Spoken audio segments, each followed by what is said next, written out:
Monsieur le Président de l'Assemblée nationale, Madame la Présidente du Haut Conseil des collectivités territoriales,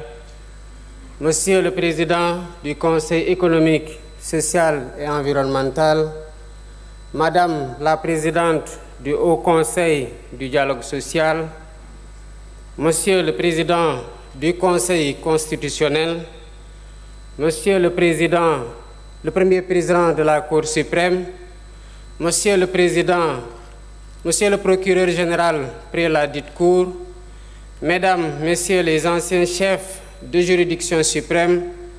Monsieur le Médiateur de la République, Messieurs les officiers généraux, Monsieur le Président de l'Union des magistrats du Sénégal, Monsieur le bâtonnier de l'Ordre des avocats, Mesdames, Messieurs les membres de la communauté universitaire, Mesdames, Messieurs les officiers ministériels et auxiliaires de justice, Mesdames, Messieurs les leaders de partis, coalitions de partis politiques et candidats à la dernière élection présidentielle, Mesdames, Messieurs les représentants des autorités coutumières, religieuses, du patronat, des centrales syndicales, Mesdames, Messieurs, chers invités, en votre rang, titre et qualité. Je tiens tout d'abord à exprimer ma profonde gratitude à chacun d'entre vous pour avoir répondu favorablement à notre invitation à l'occasion de cette journée nationale du dialogue. Cette cérémonie qui nous rassemble s'inscrit harmonieusement dans nos vieilles traditions socio-culturelles de 10 sceaux que nous perpétuons au sein de nos familles et de nos communautés. Fidèle à cet héritage de longue date, j'ai tenu à maintenir dans le calendrier républicain la date symbolique du 28 mai consacrée au dialogue national. En accord avec l'esprit de mon discours d'ouverture, de mon discours d'investiture, de mon message à la nation à l'occasion de la fête de l'indépendance et de mes orientations au Conseil des ministres du 9 avril, je réitère aujourd'hui la priorité élevée que j'accorde à la concertation comme mode de gouvernance des affaires publiques. Je demeure en effet convaincu que la vertu préventive du dialogue en temps de paix éloigne les spectres de la tension et favorise les dynamiques consensuelles, consolidant ainsi notre démocratie et assurant la stabilité indispensable au développement économique et social dans l'intérêt supérieur de la nation. Dialoguer en temps de paix, en partageant la part d'humanité qui existe en chacun de nous, est un examen à l'aune duquel une nation mesure sa grandeur.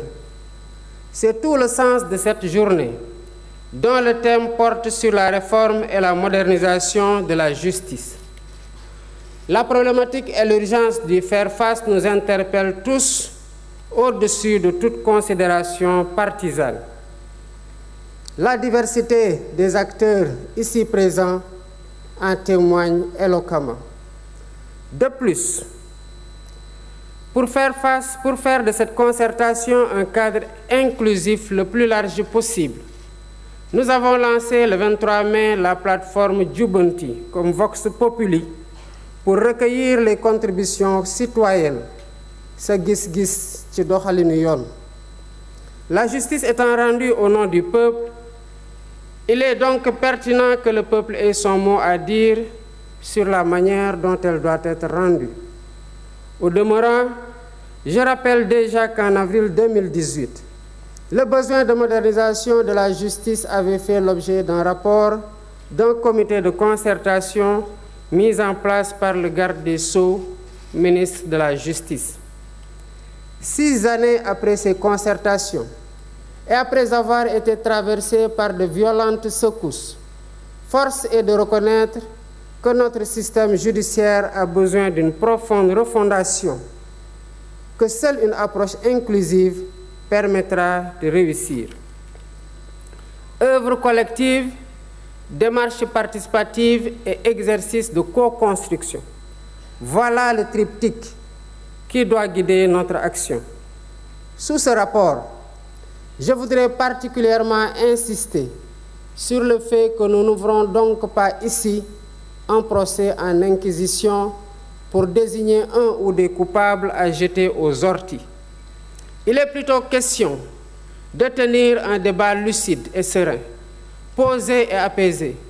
pour ausculter notre système judiciaire, identifier ses forces et faiblesses et rechercher ensemble les solutions aptes à refonder son fonctionnement et à améliorer ses performances. Je ne reviendrai pas ici sur les principes fondamentaux de la justice dans un état de droit, sinon pour en rappeler la quintessence, à savoir la séparation des pouvoirs, l'indépendance, l'impartialité et l'intime conviction du juge, l'égalité de tous devant la loi, la présomption d'innocence, le principe du contradictoire, le droit à un procès équitable et l'habeas corpus, bouclier contre les arrestations et détentions arbitraires. En rappelant ces principes énoncés et encadrés par des textes légaux et réglementaires, j'ai en même temps conscience qu'ils ne suffisent pas à eux seuls pour jauger l'indépendance, la crédibilité et l'efficacité d'un système judiciaire. En effet, quelle que soit la pertinence des textes, c'est d'abord et surtout à l'aune de la pratique qu'on peut juger si un système judiciaire répond aux idéaux et exigences de l'état de droit. Voilà pourquoi, à travers ces assises, nous voulons interroger notre système judiciaire en revisitant ses règles et mécanismes afin de le perfectionner et le hisser à la hauteur des ambitions et aspirations de notre peuple. Les thématiques qui seront débattues incluent notamment le statut des magistrats, l'organisation et le fonctionnement du Conseil supérieur de la magistrature, la dématérialisation du service public de la justice et le numérique, le temps du procès pénal, le régime de la sanction pénale, le cadre juridique et institutionnel de l'administration pénitentiaire, les conditions de détention et de préparation à la réinsertion sociale des détenus, le régime de la privation de liberté, la prise en charge des enfants en danger ou en conflit avec la loi. La finalité de cet exercice est de nous aider à baliser la voie pour une réforme pragmatique de notre système judiciaire, afin qu'il inspire davantage confiance aux justiciables et préserve sa dignité. Pour ce faire, nous devons travailler à mettre en place un système plus transparent de gestion de la carrière des magistrats, à définir un régime de privation de liberté mieux encadré, à aménager un dispositif législatif et institutionnel de nature à favoriser la célérité dans le traitement des procédures judiciaires et à humaniser l'univers carcéral, à instituer des plateformes dématérialisées et fonctionnelles et améliorer le fonctionnement du système par l'allocation de moyens budgétaires suffisants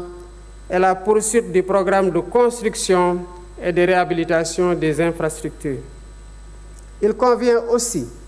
de rappeler que pour bâtir l'état de droit que nous voulons, la réforme et la modernisation du système judiciaire ne doivent pas seulement se limiter au volet pénal, qui, il est vrai, polarise plus notre attention collective. Nous ne devons pas oublier les affaires civiles, dont la matière commerciale constitue une composante majeure, le droit du travail et le contentieux administratif, autant de domaines dont la prise en charge conditionne le fonctionnement de la justice. En portant nos réflexions sur tous les sujets à l'ordre du jour, je souhaite que nos échanges s'inscrivent dans une démarche pragmatique et répondent à la finalité de l'exercice. Mais ce faisant, gardons-nous de vouloir bâtir une république des juges qui remettrait en cause le principe cardinal de la démocratie, à savoir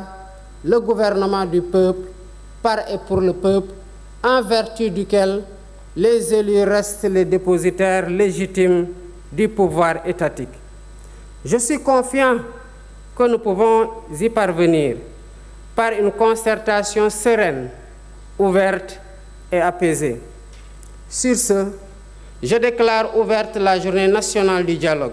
et souhaite plein succès à nos travaux. Je vous remercie de votre aimable attention.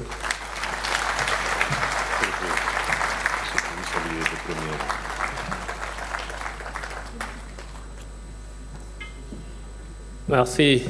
Excellence, Monsieur le Président de la République. Nous invitons l'assistance à rester sur place le temps de permettre